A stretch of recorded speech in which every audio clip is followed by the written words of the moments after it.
Bienvenue dans La Science mouille le maillot, le podcast de Conversation Slate qui vous explique comment les scientifiques peuvent faire gagner des médailles aux sportifs et vous donne les clés pour une meilleure pratique au quotidien.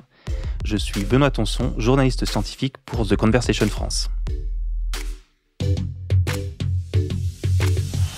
Ronaldo! Et pour Ribéry qui va arriver devant Casillas. Vas-y mon petit! Pas ça Zinedine. You cannot be serious! José Pérez doit faire son effort et elle le fait! Air France! Victor Wembanyama! Frisson Thierry. Ménal, Laure Manodou est une extraterrestre. Nadal semble éternel. L'équipe de France est championne du monde en battant le Brésil.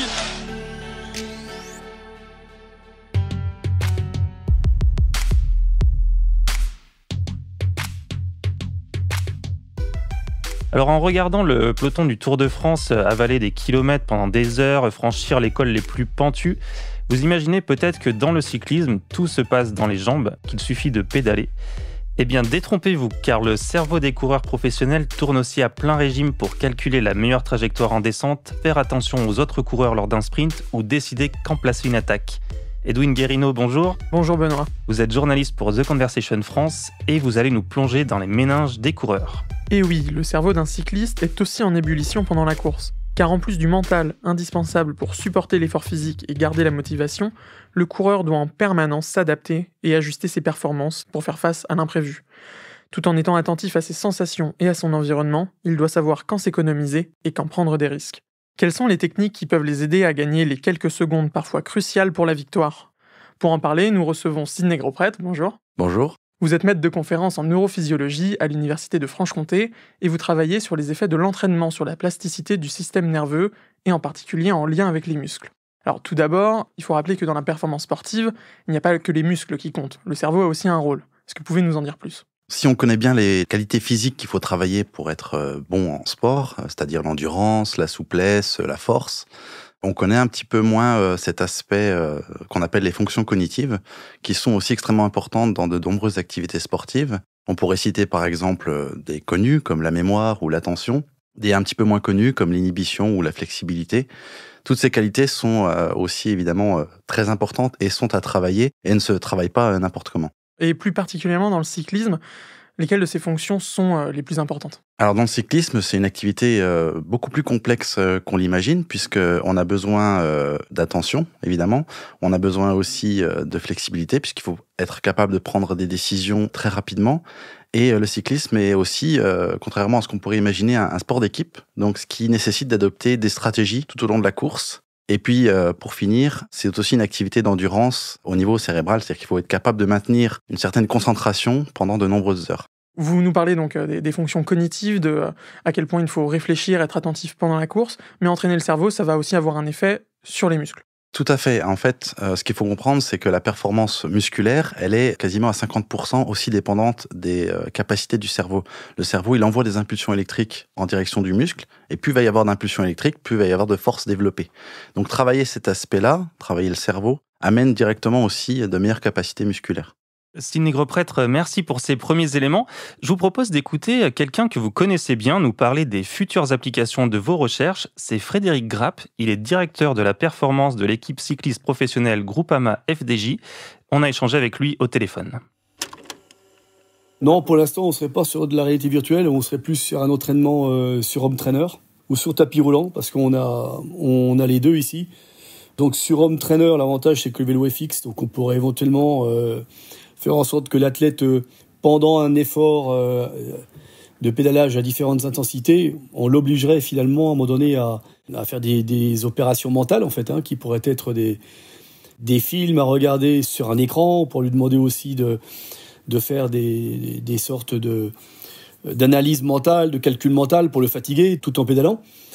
L'idée, c'est de stresser un petit peu le cognitif pour faire en sorte que ce cognitif, finalement, puisse s'adapter à un niveau supérieur lorsqu'on le soulage. Ça, c'est ça l'idée. Alors, sur le tapis roulant, il faut qu'on se méfie parce qu'évidemment, on est en conditions réelles de locomotion sur un tapis roulant.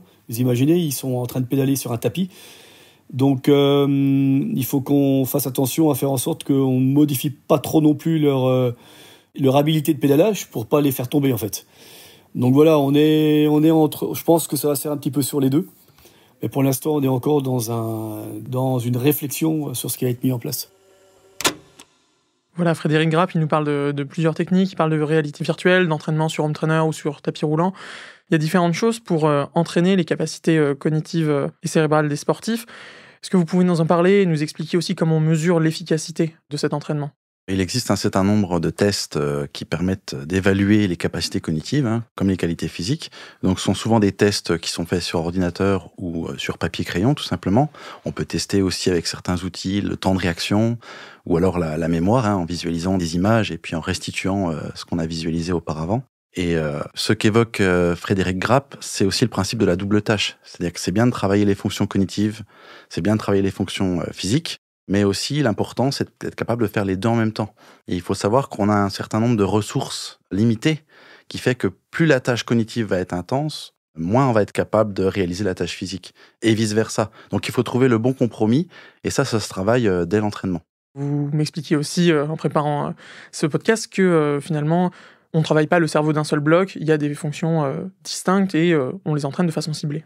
Je dis souvent, donc faire des mots croisés pendant qu'on fait un exercice physique, ça va simplement nous améliorer en mots croisés. Donc il faut être capable de cibler les exercices qu'on va faire en fonction des fonctions cognitives qu'on veut travailler. Donc il faut tout d'abord analyser l'activité sportive en fonction des ressources nécessaires. Donc, à savoir que les sports collectifs, par exemple, ça aide beaucoup sur la capacité de décision, la flexibilité, tout comme la boxe va être plus sur l'inhibition, la capacité, le temps de réaction. Donc voilà, il y a plein d'activités et pour chaque activité, il y a des fonctions cognitives particulières. Une technique que vous utilisez beaucoup, c'est celle dite de l'imagerie mentale. En quoi ça consiste ? Alors l'imagerie mentale, c'est un terme assez générique qui signifie simplement s'imaginer des situations. Et nous, on est plus spécifiquement sur ce qu'on appelle l'imagerie motrice. C'est l'imagerie mentale du mouvement. Donc on va demander aux athlètes d'imaginer leur propre mouvement, de ressentir les sensations associées. Et ça, c'est, d'un point de vue neurophysiologique, quelque chose qui fait travailler les mêmes zones du cerveau que lorsqu'on réalise le mouvement pour de vrai. Donc finalement, faire de l'imagerie mentale, c'est aussi entraîner cette fameuse partie cérébrale du mouvement sans le faire pour de vrai. Et donc, quand vous travaillez avec des cyclistes, vous leur demandez d'imaginer quel mouvement en particulier, concrètement, et comment on observe un gain de cette technique d'imagerie en bout du compte. Quand on travaille en imagerie mentale avec des cyclistes ou d'autres types de sportifs, on cible aussi le gain de performance physique. C'est-à-dire qu'en fait, on va mesurer avant et après l'entraînement les performances physiques. Ce qu'on va travailler, c'est vraiment ça. Ça veut dire qu'on va imaginer ce qu'on cherche à gagner. Si je veux améliorer la technique de pédalage, je vais demander à l'athlète d'imaginer qu'il pédale.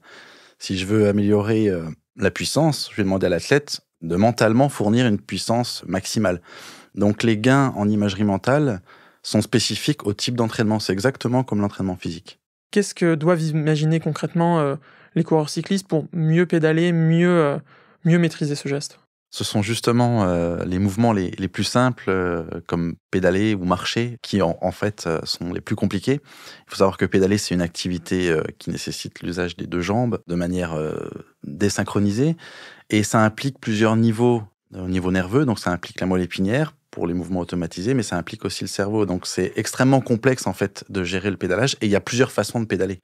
On peut pousser, donc ça va utiliser les muscles des cuisses, mais on peut aussi tirer.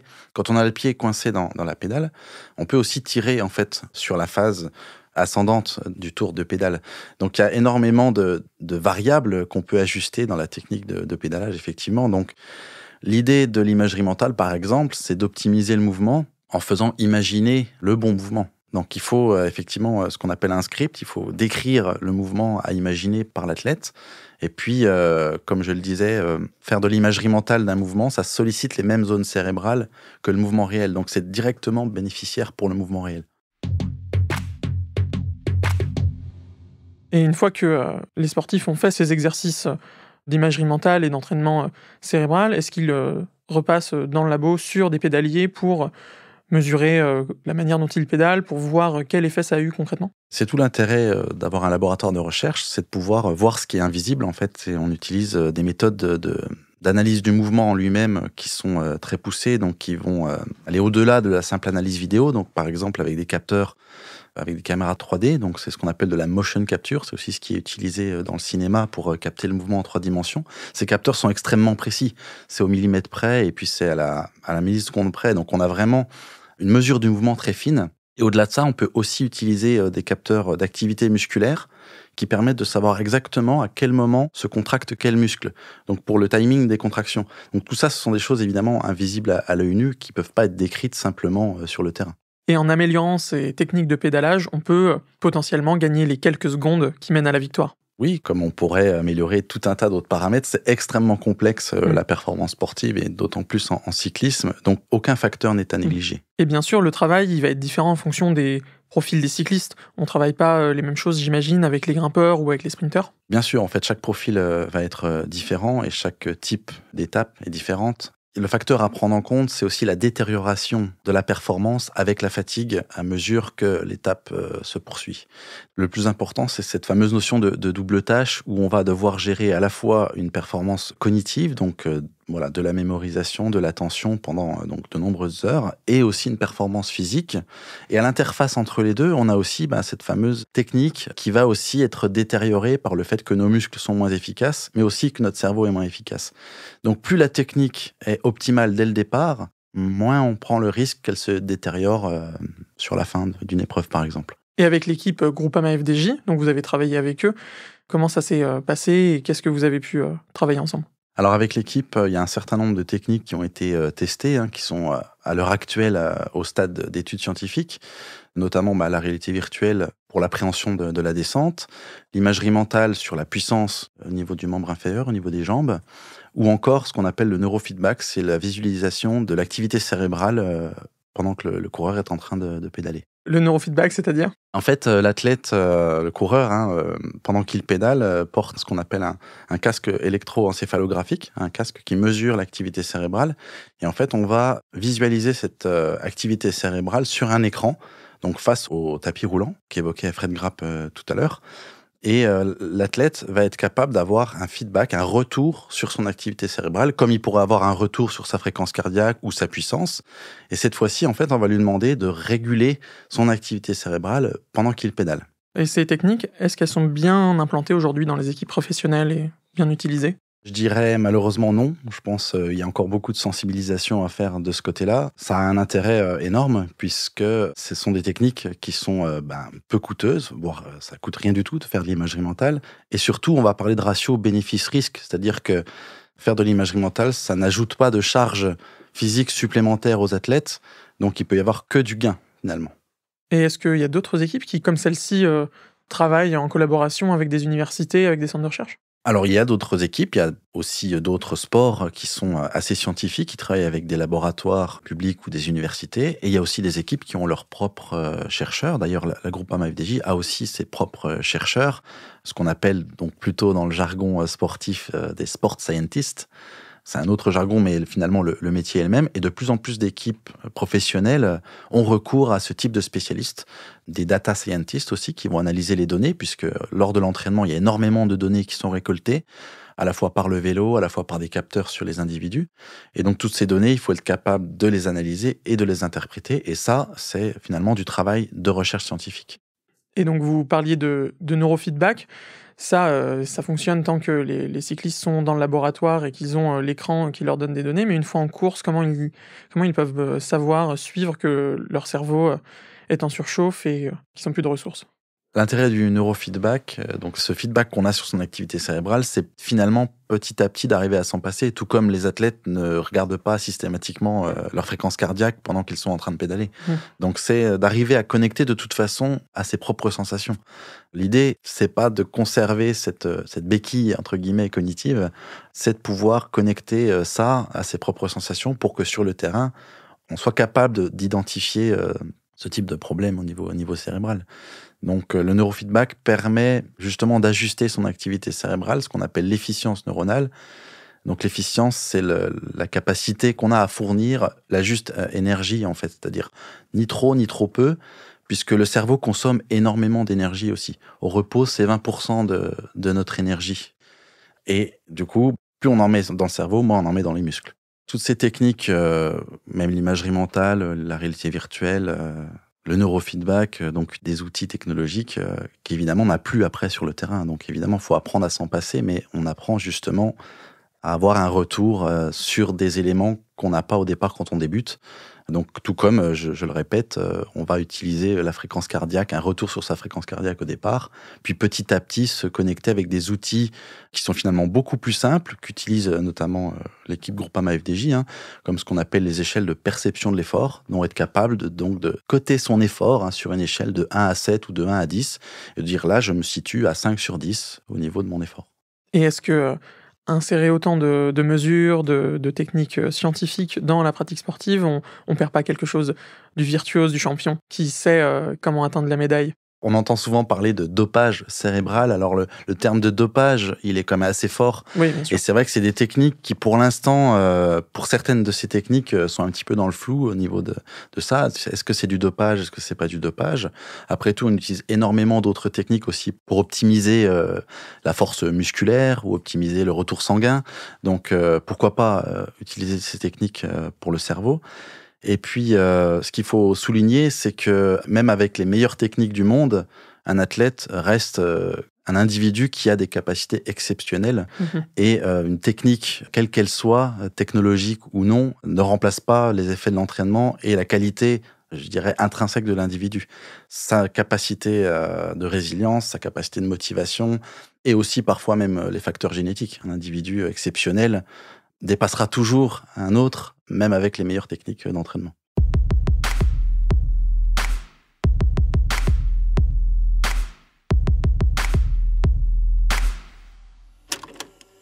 Ce qu'a peur Pierre Latour, c'est la vitesse. Et c'est une descente qui, effectivement, n'est pas très technique. Et les quelques enfilades, il y a de la vitesse, donc il freine. Et derrière, moi le mot, c'est dommage. Mais apprendre à vivre avec ça, apprendre à courir avec ça, alors qu'il avait, je pense, les jambes. En tout cas, les jambes pour jouer la victoire. Ah, il a les jambes. Après, il est en forme. Il est en forme. Ouais, c'est terrible, parce que là, c'est un vrai blocage qui dure depuis plusieurs mois. On en a parlé avec Pierre. Pierre, il avait un potentiel énorme. En plus, il sait tout faire. Il sait grimper. Il a été 2 fois champion de France du chrono. C'est un coureur qui a tout pour être un coureur de classement général, sauf la descente, quoi. Sauf la descente. On vient d'entendre un extrait de l'émission d'Eurosport, Les Rois de la Pédale. Donc il parle d'un coureur qui illustre bien notre débat, c'est Pierre Latour. Parce que ce jour-là, comme ils le disent, il lavait les jambes pour partir dans l'échappée. Et finalement, c'est une descente qui va le freiner. Alors il faut savoir que Pierre Latour a connu plusieurs chutes dans sa carrière. Et il déclarait aux Parisiens en 2023, alors je cite, « Parfois dans une descente, s'il y a un bout d'humidité, ma roue bouge. Et là, c'est comme si tout s'éteignait. J'ai peur car j'ai l'impression que je pars dans le vide en ne maîtrisant rien, comme un trou d'air dans un avion. Et c'est fini, la descente est coincée, je me crispe et je sais que je viens de retomber dans cette peur. C'est comme si dans ma tête, il n'y avait plus de sol sous mes roues. » Alors Sidney Gros-Prêtre, justement, vous avez travaillé avec des coureurs dans cette situation, donc de peur de descente. Comment est-ce que vos méthodes peuvent aider concrètement ces cyclistes ? Alors plus spécifiquement, on a travaillé sur l'appréhension de la descente chez des coureurs en utilisant la réalité virtuelle. Donc on va exposer en fait le coureur à différentes situations de descente qui ont été en fait au préalable filmées. Donc ce sont de vraies images de descente filmées en caméra à 360 degrés. Et on va exposer les coureurs à ces images de descente en les positionnant en situation réelle, c'est-à-dire sur un home trainer qui est penché en avant, parfois en associant même un ventilateur pour vraiment simuler en fait toutes les conditions d'une réelle descente. Et on va mesurer, monitorer leurs variables de stress. Donc ces variables sont physiologiques, la fréquence cardiaque, l'augmentation de la fréquence respiratoire, ou elles sont aussi psychologiques. On va leur demander simplement de noter leur stress sur une échelle de 1 à 10. Et on va travailler comme ça aussi en faisant varier la vitesse de défilement de la vidéo, qui suggère une vitesse plus importante. Et effectivement, on constate que les coureurs qui ont déjà chuté auparavant ont tout de suite des réactions de stress, des réactions émotionnelles beaucoup plus fortes. Donc cette exposition à la vitesse simulée virtuellement permet de travailler sur cette appréhension, en essayant de réduire cette réaction de stress, tout en étant dans un environnement sécurisé, puisqu'on est dans un laboratoire sur un vélo fixé au sol. Et quand on est cycliste, qu'est-ce que ça représente une chute? À quel point ça peut impressionner? Imaginez tout simplement que vous êtes à 90 km/h sur un vélo sans protection, donc chuter sur du bitume à une telle vitesse, évidemment les dommages peuvent être très très importants, les blessures très importantes. On voit à quel point les motards sont protégés, alors que les cyclistes ne le sont pas du tout, ou à peine. Donc effectivement, la peur de la chute, notamment dans la descente, elle est très importante, et elle est encore plus importante sur ceux qui ont déjà chuté. Donc travailler sur cet aspect-là, aujourd'hui, c'est aussi un facteur clé de la performance. Il y a encore beaucoup de coureurs qui finalement ont un frein, alors au sens mental, au sens mental, mais au sens physique aussi sur la descente. La descente, c'est extrêmement technique. Et puis, il y a effectivement cet enjeu de la chute, cet enjeu de péril physique qui est beaucoup plus important que dans la montée.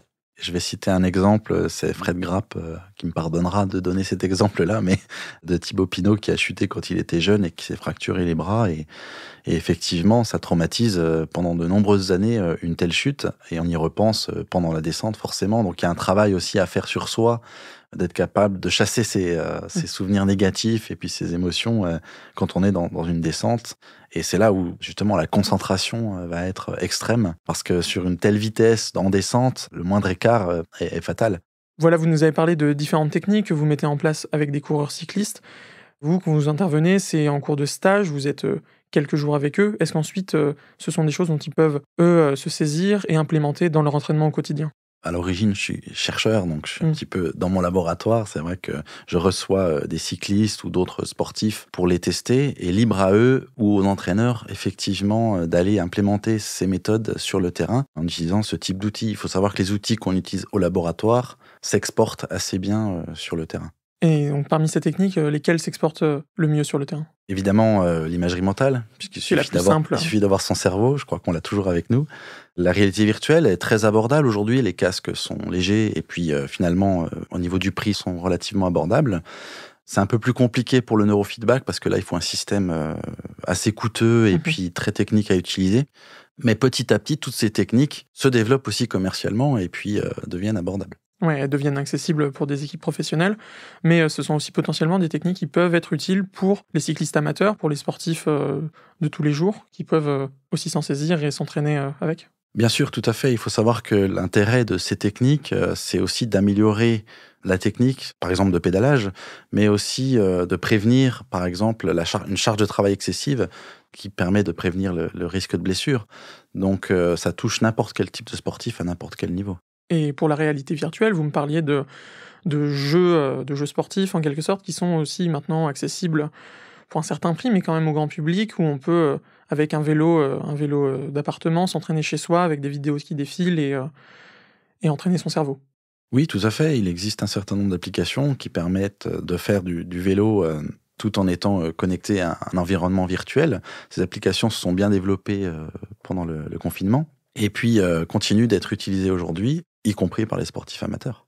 Et vous, avec votre regard de chercheur, quand vous êtes devant le Tour de France, à quoi vous faites attention ? Est-ce que vous regardez l'état de concentration des coureurs sur leur visage ? Alors déjà, on voit pas grand-chose parce qu'ils ont les lunettes et le casque, mais effectivement, alors on pourrait croire que ça enlève un peu de magie, mais en fait, il n'en est rien parce que, comme je le disais, un athlète peut toujours, en compétition, se surpasser et aller toujours bien au-delà des performances qu'on peut mesurer en laboratoire ou à l'entraînement.